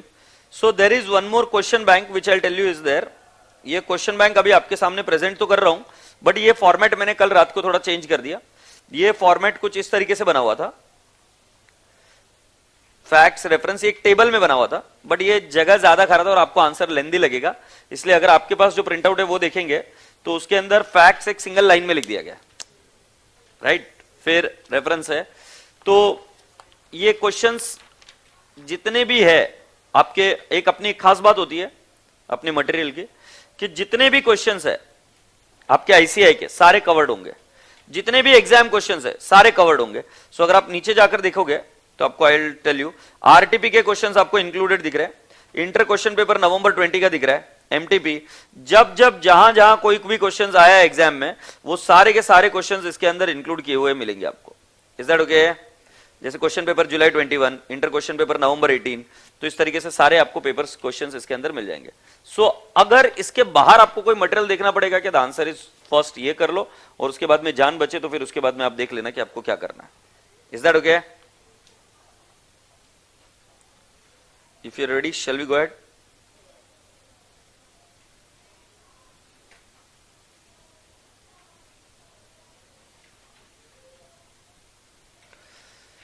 So here we go. So I will request you all to come down to the question number 12 first. ये भाई वो भिजवा देना उसके अंदर। अच्छा, ये जो पहले नोट्स है इसके अंदर अभी भी कुछ चेंजेस हो सकते हैं थोड़े बहुत, मतलब जो बच्चे एएस पढ़ेंगे आपके पास जो टेक्स्ट बुक आएगी उसमें कुछ चेंजेस हो सकते हैं। तुम पूछोगे क्यों? क्योंकि बेटा अभी मैं फर्स्ट हैंड इंफॉर्मेशन ले रहा हूं, तो मुझे जो भी चीजें लगेगी कि और इंप्रूवमेंट के लिए लगेगी तो थोड़ा बहुत चेंजेस हो सकता है, तो टेंशन मत लेना। फर्स्ट एएस है, अरे वो इधर गूगल ड्राइव पर डलवाना नोट्स यूट्यूब के बच्चों के लिए। Are we ready? अच्छा, इसके अलावा और एक बुक मिलेगी आपको और वो है बेर टेक्स्ट। बेर टेक्स्ट क्या होगा तुम्हें पता है? जैसा एएस इंस्टीट्यूट ने लिख कर दिया है वो बेर टेक्स्ट पूरा एज इट इज, कोई चेंज नहीं उसमें। तो आपके पास एक समरी रहेगी उसको समराइज करने के लिए, क्वेश्चन बैंक रहेगा जो मैंने आपको समराइज कर दिया है, बट एक बेर टेक्स्ट पढ़ने की भी आदत लगानी मेरे बच्चों को और कुछ उसमें से वर्डिंग चुराने की। तो हम कई बार यहां से निकलकर बेर टेक्स्ट में पढ़ेंगे कि वहां क्या लिखा हुआ है, मतलब ऐसा नहीं कि लोड भी है, बट यहां पर हम देखेंगे कि हाँ भाई ये सिंप्लीफाई हो गई ये चीज, ठीक है? So here we go, question number 12 के पास आइए आप। एक सेकंड मेरे से एक चीज रह गई पढ़ाना आपको, मैं गाई में आ गया, आई एम सॉरी। सो बेटा जी मेजरमेंट हो गया क्या? सॉरी मेजरमेंट क्या, इनिशियल रिकॉग्निशन हो गया क्या? बट इनिशियल रिकॉग्निशन के बाद मेजरमेंट किस पर हो, राइट? तो मेजरमेंट का एक हाथ पॉइंट है वो मुझे आपको समझाना। मेजरमेंट माने कौन सी अमाउंट पर हमें लेना पड़ेगा। सो बेटा जी can you please come down to the page number 6, प्रेम से बोलो एएस है, पेज नंबर 6 आए क्या? सो पेज नंबर 6 में if payment is deferred beyond the normal credit terms, इस लाइन का मतलब क्या है? When the payment is deferred beyond the normal credit terms means what? कि आपने सामने वाले से असेट खरीदी और उसको बोला कि आपका क्रेडिट टर्म है 3 महीने का, मैं आपको पैसा दूंगा 12 मंथ्स के बाद। सो अगर मान लो नॉर्मल क्रेडिट टर्म है 3 महीने का, तो उसकी प्राइस है 1 करोड़। अगर आप बोल रहे हो कि मैं 12 महीने में पैसा दूंगा, तो आप मुझे बताइए वो आपसे 1 करोड़ रुपए मांगेगा, ज्यादा मांगेगा, कम मांगेगा? कितना ज्यादा मांगेगा? Interest. So can I not say he is asking you around 1.05 crore? So बेटा जी इसमें 05 lakhs, that is 5 lakhs is not the cost of PPE. It is the part of what? Borrowing cost. So जब normal deferred credit, मतलब जो normal credit period है उससे ज्यादा credit period आप ले रहे हो, इसके लिए कॉस्ट बढ़ रही है। सो बेटा जी it is a interest cost. तो जो नॉर्मल प्राइस होती है उसको बोलते हैं कैश प्राइस इक्विवेलेंट, मतलब रोकड़ा दिया, असेट खरीदी, तो उसको क्या बोलते हैं? Cash price equivalent. जैसे मैं जाता हूं ये एसी को बोलता हूं अभी के अभी रोकड़ा दे रहा हूं, दे मेरे को एसी, कैश प्राइस इक्विवेलेंट बोलते हैं। बट अगर मैं मान लो इसको बोलता हूं कि मैं इंस्टॉलमेंट में पैसे दूंगा, so that is not a cash price equivalent, that is called as amount paid. In this case the amount paid will always be more than the cash price equivalent. तो cash price would be say for example 35,000, but आप जो payment कर रहे हो that is 38,000 in installment. So बेटा जी difference of 3,000 is what? Interest cost, it is the boring cost. Check करो।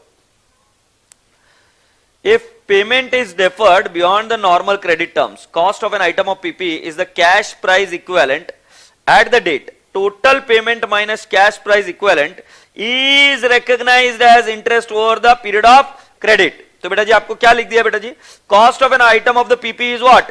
Cash price equivalent at that date.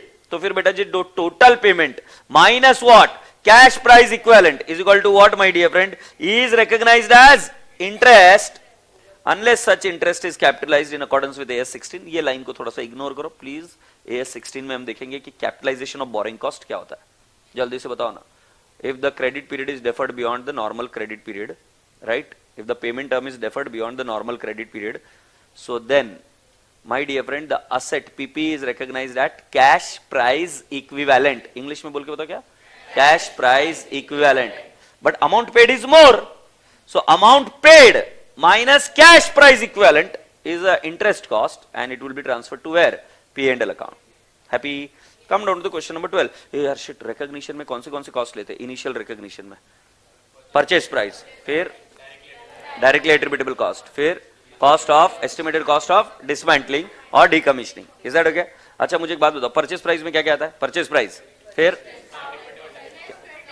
less trade discount, add non-refundable taxes, refundable taxes is not added. Third point बताओ ना।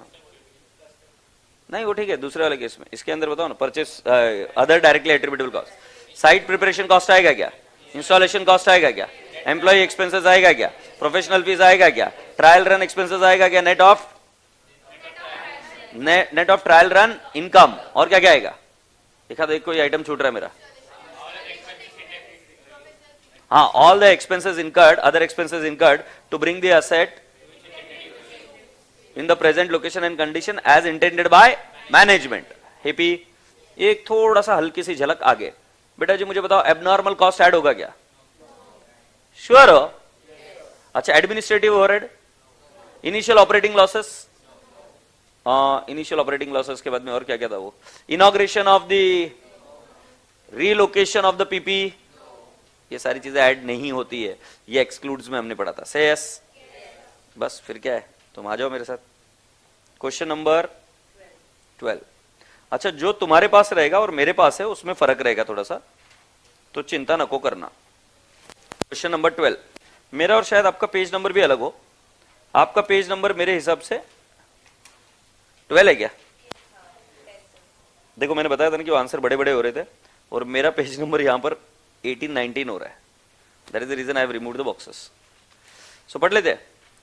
तो आपका page number, कौन से page number पर आएंगे आप? 10.12।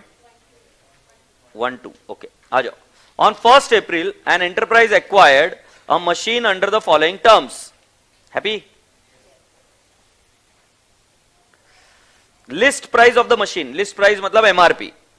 ओके, आगे लिखा है import duty, delivery fees, electrical installation cost, pre production testing, purchase of 5-year maintenance contract with the Vendor, the enterprise was granted a trade discount of 10% on the initial list price of the asset and settlement discount. Settlement discount is nothing but, my dear friend, cash discount.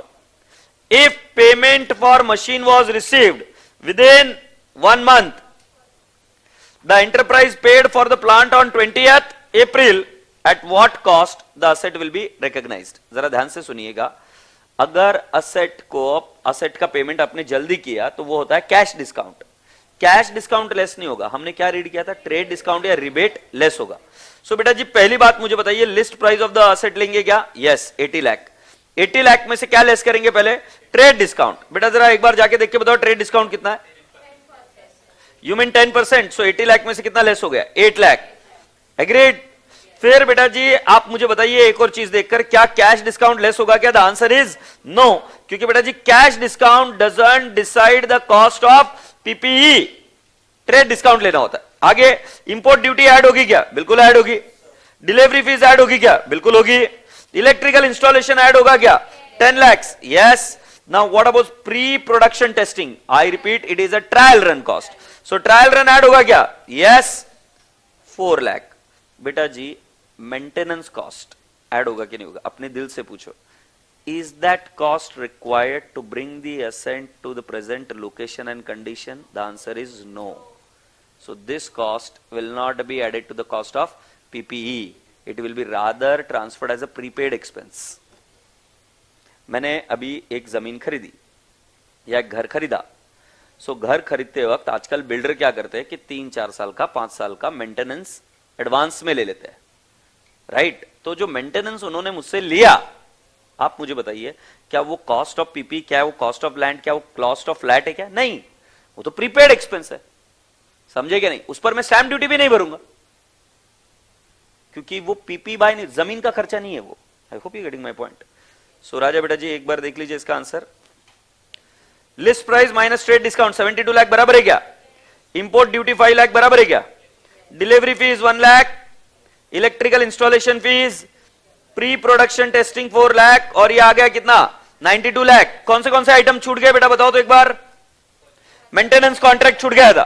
सो बेटा जी maintenance contract is a prepaid expense. ये देखो, maintenance contract is to get service, so the maintenance contract cost of 7 lakh should be taken as prepaid expense and charged to P&L account over a period of 5 years. Say yes. और उसके नीचे क्या लिखा है? Settlement discount 3,60,000 is to be shown as other income in P&L account. तुम्हें याद है schedule 3 क्यों पढ़ाया था? अब तुम्हें क्लियर होता है. अदर इनकम मतलब वो P&L अकाउंट देखा था, उसमें एक पार्ट था अदर इनकम. ये अदर इनकम में जाता है. कौन सा? कैश डिस्काउंट जो दिया हुआ. तुम्हें याद है क्या बचपन में सुंदर टीचर बताती थी, डिस्काउंट रिसीव्ड बेटा, trade discount was not recorded but cash discount was recorded. And where did you take cash discount? Ma'am P&L account credit side. वही है. अब ये कहां जाता है शेड्यूल 3 में? Other income. Trade discount is never recorded. So trade discount जिनके list price है उसमें से माइनस हो जाता है. रिबेट भी वही होता है. Cash discount is not a part of cost of the PP. It doesn't affect the cost of the PP. It goes and get transferred to what? P&L account, right? और P&L account में कहां जाएगा? Other income. थोड़ा क्या देख रहे हो? लिख कर लेने का है, राइटिंग प्रैक्टिस. अच्छा, तुमको और एक खास बात बताता हूं. मैं क्वेश्चन बैंक एक बताना रह गया. मैं आपसे मैक्सिमम 10 एक क्वेश्चन आपको ऐसे निकाल कर दूंगा कि उनको करने के बाद में इस एएस के आप कोई भी क्वेश्चन को कर पाओगे. मतलब हमने ये कोशिश करी है कि हर एक एएस लास्ट में पूरा पढ़कर नहीं होगा ना, तो वो एक जो बुकलेट आपको दिए वो, और उसके अलावा राइटिंग प्रैक्टिस अभी हो जाएगी, और उसके बाद 10 क्वेश्चन ऐसे निकाल कर दूंगा कि उसको पढ़ लिया तो समझ लेना कि आप एएस का कोई भी क्वेश्चन कर पाओगे. उस एएस का एएस 10 के 10 क्वेश्चन करो, बस बात खत्म. अरे क्वेश्चन बैंक का पीडीएफ नहीं शेयर किया भाई? ठीक है. ये इधर क्या चल रहा है?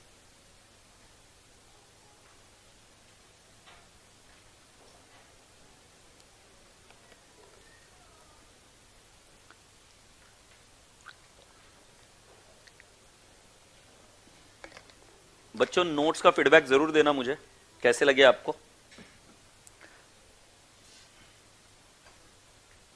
नहीं, नोट्स नहीं डाले उसमें.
फाउंडेशन रिजल्ट थोड़ा सा पोस्टपोन हो गया बेटा जी।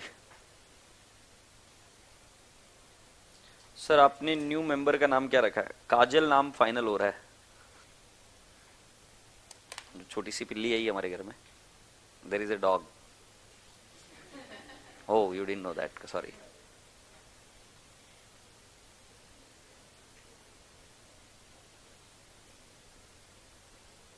चलिए हो गया क्या बेटा जी? ये आंसर लिख लिया? अच्छा, आपको अभी एग्जाम में और क्या करना पड़ता है? आपको नोट्स भी लिखने पड़ते हैं। नोट्स किसके? कि जो कॉन्ट्रैक्ट है, maintenance contract is a separate contract to gate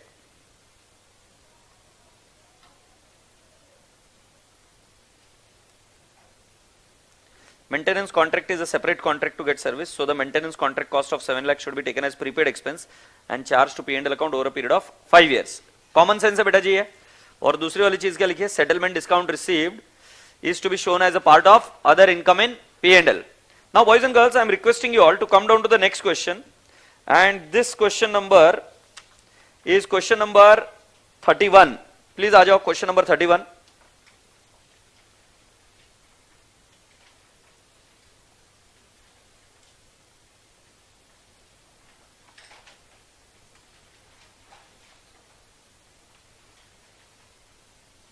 ये रहा 31। क्वेश्चन नंबर 31 पर आएगा। Preet limited is installing a new plant at its production facility. It has incurred this cost. Cost of the plant, cost per suppliers invoice plus taxes. Invoice के हिसाब से जो आपका पैसा लगा है वो ये है। Initial delivery and handling charges add होगा कि नहीं होगा? आवाज नहीं आ रही यार, मरे मरे बात कर दो। Initial delivery and handling charges, yes, ये पता है क्या? अदर डायरेक्टली एट्रीब्यूटेबल कॉस्ट में। Next, cost of site preparation, yes, will be added. Consultant use for advice on the acquisition of plant, अगर आपको याद है तो मैंने बोला था professional fees will be added, yes. Interest charges paid to supplier of plant for deferred credit, अगर आपको याद होगा तो हम नीचे गए थे और उसके अंदर मैंने क्या बोला था कि interest charges will not be added to the cost of PPE unless and until AS16 allows. AS16 अभी हमको पता नहीं है तो हम अभी तक हम क्या बोलेंगे? ऐड नहीं होगा। याद आ रहा है? Next, estimated dismantling cost to be incurred after 7 years, will it be added? Yes. Operating losses before commercial production will be added और नॉट एडेड? नो। सो बेटा जी पहला वाला ऐड, दूसरा वाला ऐड, तीसरा वाला ऐड, चौथा वाला ऐड, पांचवा वाला इल्ले, सिक्स वाला ऐड, सातवां वाला इल्ले। कुछ नहीं करने का, जल्दी से ऐड करके बताओ क्या आंसर आएगा? 5 lakh plus 4 lakh plus 12 lakh plus 14 lakh plus 6 lakh. बोलो ना, कुछ भी बोलती है? नहीं, मैं कुछ भी बोलता हूं। मैंने पहले 5 लाख लिया है। कितना आ रहा है? अरे बोलना, ये पहला 5 लाख नहीं है, 50 लाख है। जीरो को कामा देना रहेगा मेरे से, इसलिए तो हम लोगों को। हाँ, वापिस से ले। 50 lakh plus 4 lakh plus 12 lakh plus 14 lakh plus 6 lakh. हाँ तात्या, 86 लाख। उत्तर बघून घेणे। 86 lakhs. Do you all agree? So what is your cost of PP is 86 lakhs. Pan pulting, page pulting. Please checking the answering. 86 lakh है क्या? इसके अंदर मुझे आपको क्या पढ़ाना था? 86 लाख का तो आंसर निकाल लेंगे हम, बट इसके अंदर जो मुझे इंपॉर्टेंट चीज पढ़ानी थी कि थ्योरी कैसे लिखते हैं। सो बेटा जी थ्योरी के लिए मैंने क्या किया है, एक रेफरेंस में आपको पॉइंट दिया है, जरा चेक करिए वो, ठीक है? और हम इसको याद कर लेंगे अभी, क्योंकि अभी हमको जब भी कॉस्ट पर कोई लाइन आएगी तो हमको ये लाइन लिखने का as per AS10। Are we ready? So as per AS10 PP directly attributable cost. वैसे आपको याद होगा कि 3 कॉस्ट इसके अंदर होता है। फर्स्ट वन कौन सा होता है? Purchase price, directly attributable cost. और थर्ड कौन सा होता है? Yes, estimated cost of dismantling और decommissioning are those costs which are directly attributable to bringing the asset to the location and condition necessary for it to be capable of operating in a manner intended by management। इस line को highlight कर दो, ये important line है। मैंने बताया था हर एक क्वेश्चन में, उस समय में भी मैंने इसको हाईलाइट करके दिया था, बट उधर ट्रिक में दिया था। This cost should be considered as a part of PP. जल्दी से मुझे बताओ, ये लाइन हम एक बार बोलना पड़ेगा। Directly attributable cost are those cost which are directly attributable to bringing the asset to the location and condition necessary for it to be capable of being operated as intended by management। Management का जो intention है उस तरीके से उसको operate करने के लिए जो भी कुछ खर्चा लगता है वो सारी कॉस्ट हम क्या करेंगे, ऐड। आगे बढ़ते हैं। However, some operation occur in connection with the construction of development of an IPP, PP, but it is not necessary to bring the item to the location and condition. These incidental operation costs should be recognized in the P&L account। तो मतलब बेटा जी कोई incidental expenses होंगे जो PP के related नहीं है तो बेटा जी उसको पीपी में ऐड नहीं करते। मैं एक उदाहरण के तौर पर एक एग्जांपल बताता हूं। आपको एक बिल्डिंग बनानी है, बनाओगे। अब बिल्डिंग बनानी है तो हुआ क्या कि बिल्डिंग बनाते वक्त आपको ऐसा लगा कि टाइम बहुत लगने वाला है। कोई आदमी आपके पास आता है और बोलता है कि हमको यहां पर पार्किंग करने की आप दोगे क्या। आप क्या सोच रहे हो, अभी तो पड़ा हुआ है, स्लैक सीजन है, अभी इस जमीन पर हम कुछ कर नहीं सकते, तो एक काम कर देते, उसको दे देते पार्किंग के लिए। सो आपने उस ग्राउंड को पूरा लेवल कराया, साफ कराया और उसको पार्किंग के तौर पर दे दिया। अब जो पार्किंग के लिए किया गया खर्चा will not be cost of PP because it is not directly attributable to the cost of PP. Say yes और नो, क्योंकि it is an incidental cost, it is not directly attributable. तुमने parking एक अलग व्यवसाय वहां पे शुरू किया। नेक्स्ट सुनो, आपने वहीं पर झोपड़ी बनाई। Now this is the case 2। एक झोपड़ी बनाई, एक हट बनाई, टेम्पररी हट बनाई ताकि वहां पर लेबर रह सके और लेबर रहकर वहां पर कंस्ट्रक्शन की एक्टिविटी शुरू हो सके। सो बेटा जी construction of labour huts is a part of PP? Yes. Now you understand directly attributable costs are those costs which are incurred in bringing the asset to location and condition for capable of being used as intended by management। ये line लिख पाएंगे आप? ये मैंने उस समय भी बहुत बार रिपीट किया था, तो इस लाइन को लिख लो, इंपॉर्टेंट। कल मैं ये लाइन दोबारा पूछूंगा, ठीक है। सो बेटा जी इसी के साथ आपका क्वेश्चन नंबर 31 हुआ। अब आप रेडी हो एक एग्जाम क्वेश्चन करने के लिए? थोड़ा सा हिम्मत जता के पूछ लो क्या? नको, अभी इतना तुरंत नको, छोटा सा क्वेश्चन और लेते। क्या है, मेरे नन्ना मुन्ना बच्चा डर जाएगा तो क्या करेंगे फिर हम। Okay, 34th question, this was asked in MTP. ये बेटा पहला वाला तो टिक मार्क करके हो गया ना सॉल्व। सारे क्वेश्चन अभी नहीं देखेंगे, कुछ क्वेश्चंस में भी आपको होमवर्क दूंगा जो आपको सॉल्व करके आने के, कुछ क्वेश्चंस देखने के। Is that okay? Now please come down to the boys and girls. Question number 34। 34 कहां पे पूछा गया था? MTP model test paper October 21 series 2। Sir second hand asset भी हो सकती है? हो सकती है बेटा, क्यों नहीं हो सकती, बिल्कुल हो सकती है। Are we ready?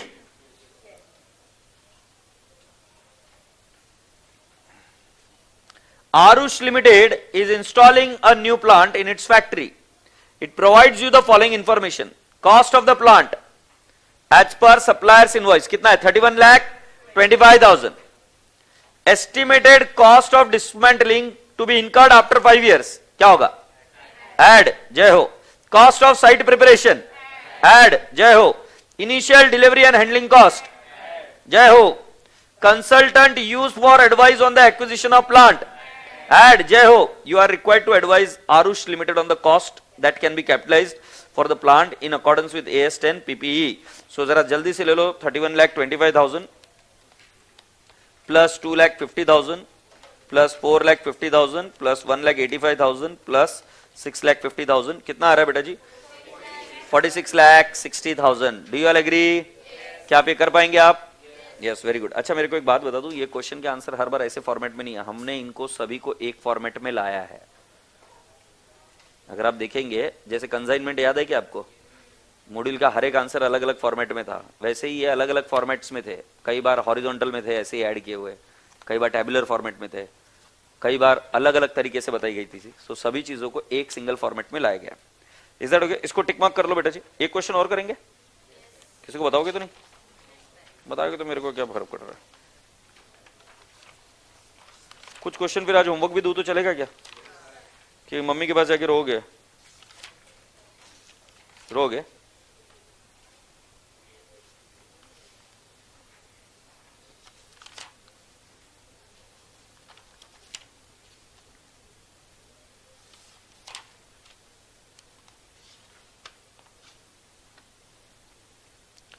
Question number 26, 26, question number 26,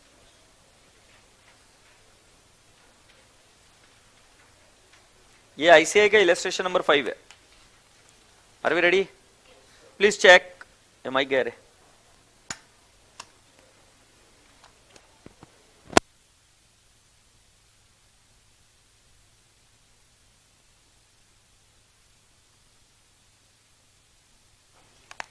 hello hello hello hello, ये आवाज आ रही क्या? अभी देखो ऑनलाइन वॉइस गई इधर से. हेलो हेलो हेलो हेलो, आवाज आ रही है क्या आपको?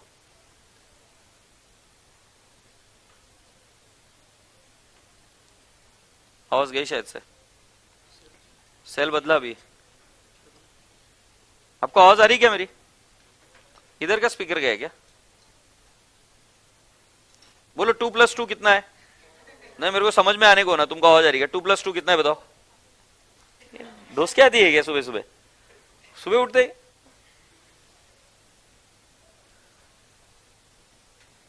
आ गया 4 आ गया. हाँ चलो. Omega limited contracted with a supplier to purchase a machinery which is to be installed in its one department in 3 months time. Special foundations were required. बेटा इधर 3 months टाइम को अंडरलाइन कर दो, मतलब आपको पता चल गया कि 3 महीने का समय लगेगा. ठीक है. Now special foundations were required for the machinery which were to be prepared within this supply lead time.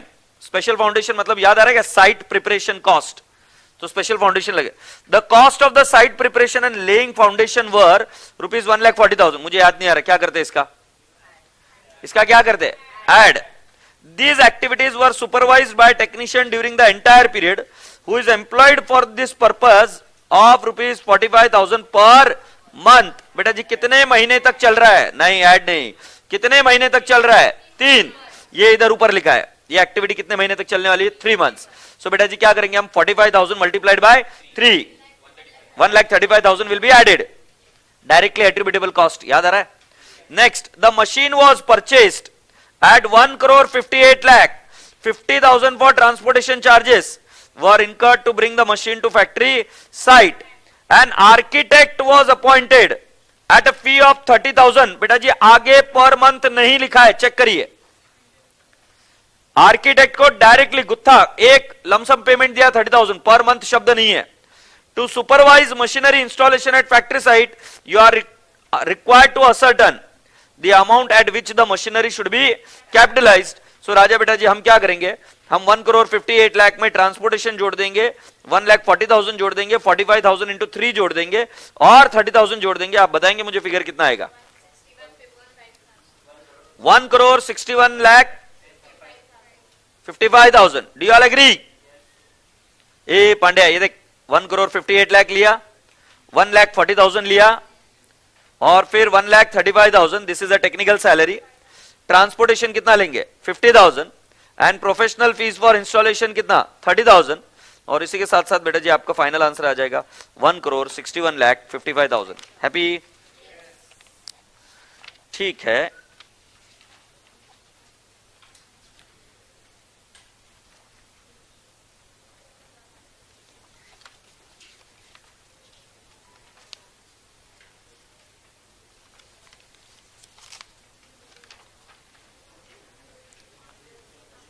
Please come down to the question number 32.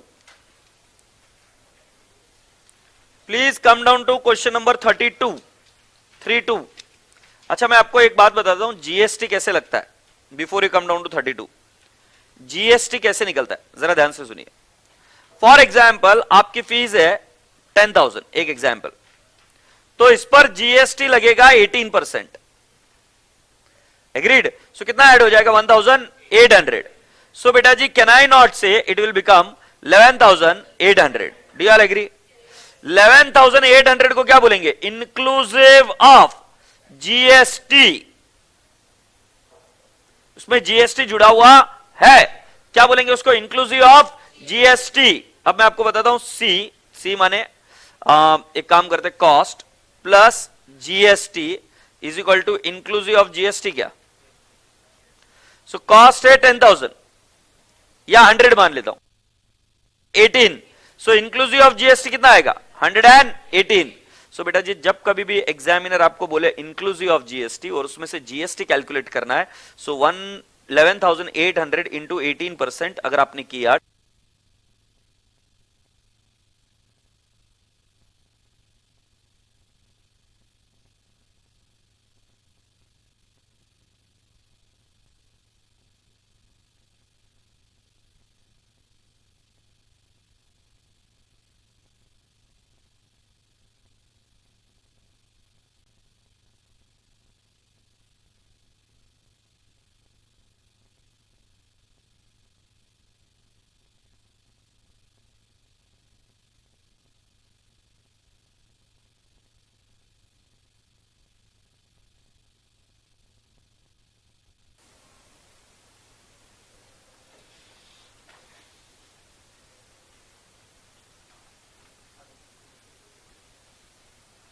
अच्छा मुझे बताओ कहां से बंद हुआ कैमरा, मुझे बताओ ऑनलाइन कहां से कैमरा बंद हुआ।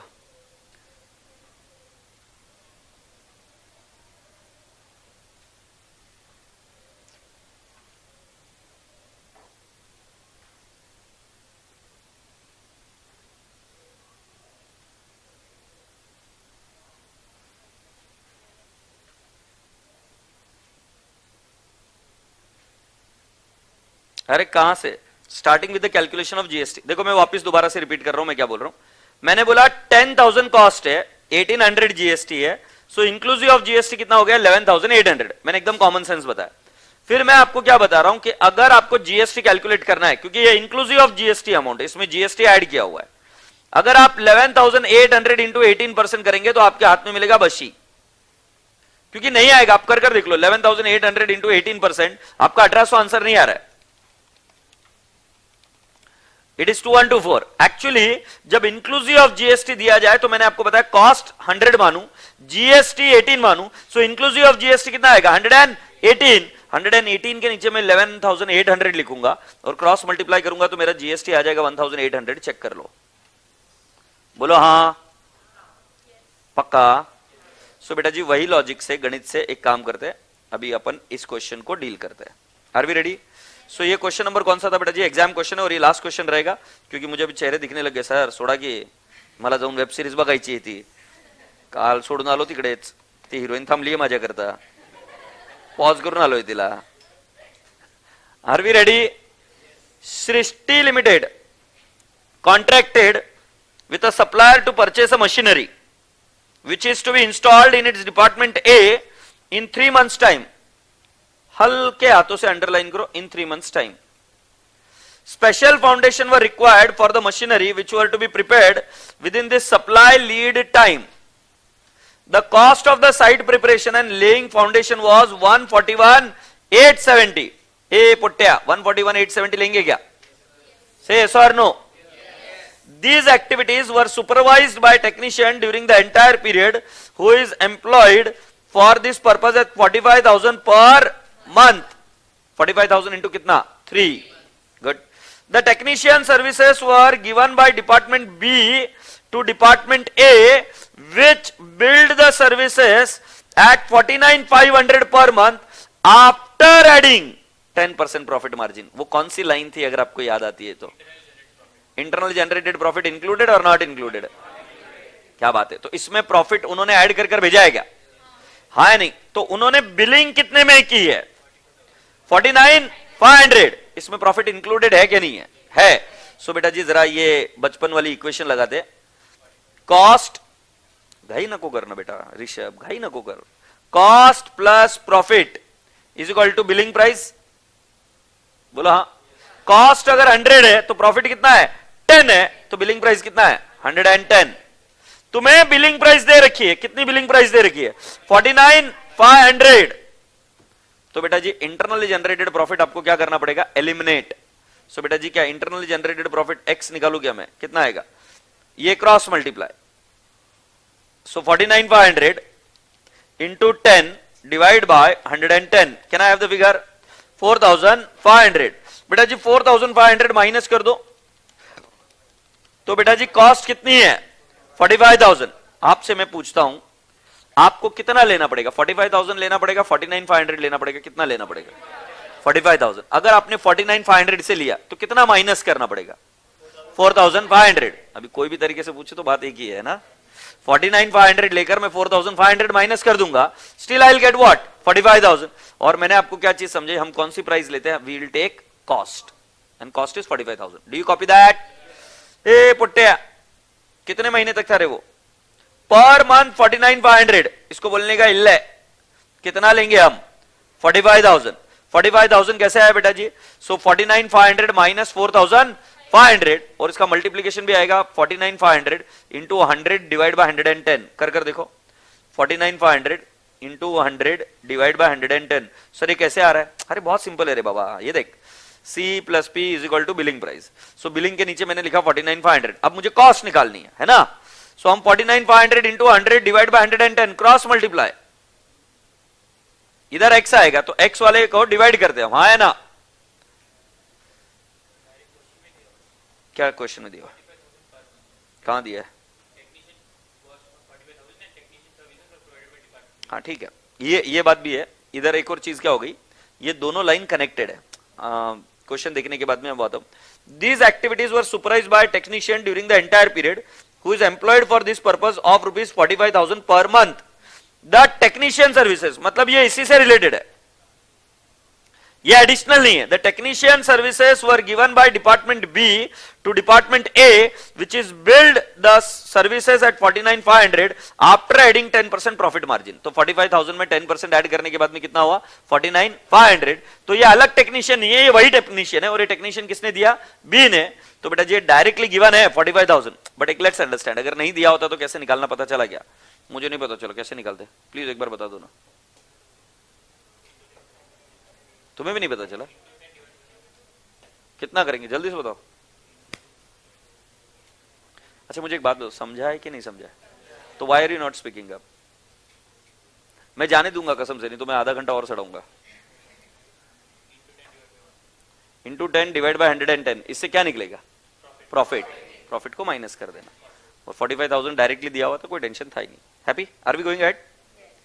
The machine was purchased for 1,58,34,000 inclusive of GST at the rate of 12%, for which input credit is available. Input credit is available का हाईलाइट करके मीनिंग लिखो, मीन्स रिफंडेबल, मीन्स रिफंडेबल। ये बेटा जी मुझे बताओ, जीएसटी क्या करेंगे? जीएसटी इंक्लूड होता है कि नहीं होता है? नहीं, बट ये जो प्राइस दी हुई है वो आईजीएसटी है 12%, ये ऑलरेडी उसके अंदर क्या हुआ है? इंक्लूसिव है। बोला है कि नहीं बोला है? सो बेटा जी इसको क्या करना पड़ेगा? माइनस। सो बेटा जी जीएसटी निकालने का तरीका लो कैलकुलेटर पर, 1,58,34,000 इंटू 12 डिवाइड बाय 112, 16,96,500। ये माइनस कर दो किसमें से? 1,58,34,000 कितना आएगा? 1,41,37,500। आप ये 1,41,37,500 डायरेक्टली भी निकाल सकते। कैसे निकाल सकते हो? आप लोगे 1,58,34,000 इंटू 100 डिवाइड बाय 112, तो भी आंसर आएगा डायरेक्ट। आगे चल। अच्छा मुझे क्या पता है?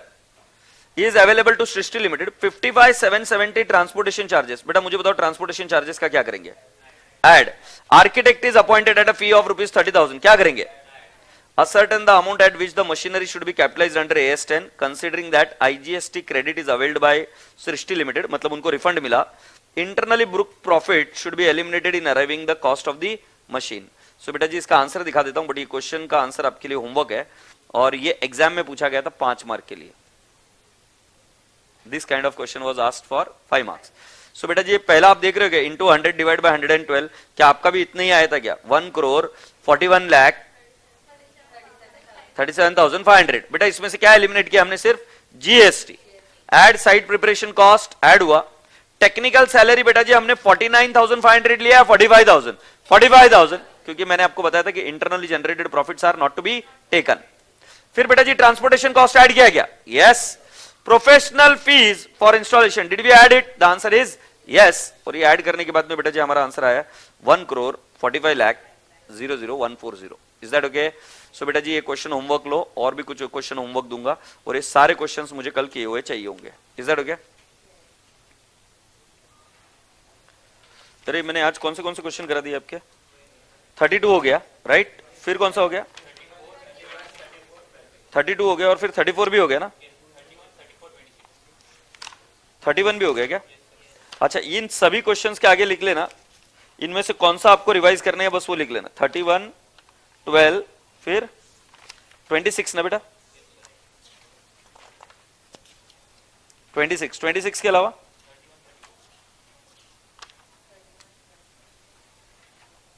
थर्टी वन भी हो गया?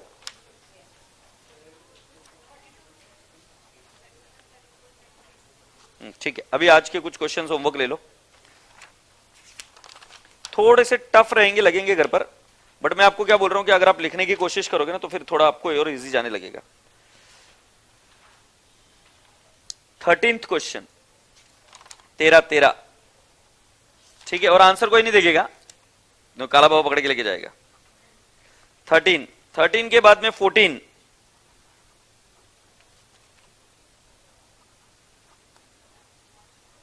एक और लास्ट दे दूं, किसी को भी नहीं बताऊंगा मैं, ठीक है? 15, कल इनको सॉल्व करेंगे। कुछ के आंसर्स रॉन्ग गया, कॉपी मत करके आना, मैं पकड़ लूंगा। चलो प्रेम से बाय बोलो। Bye bye, God bless you all, take care, खुदा हाफिज।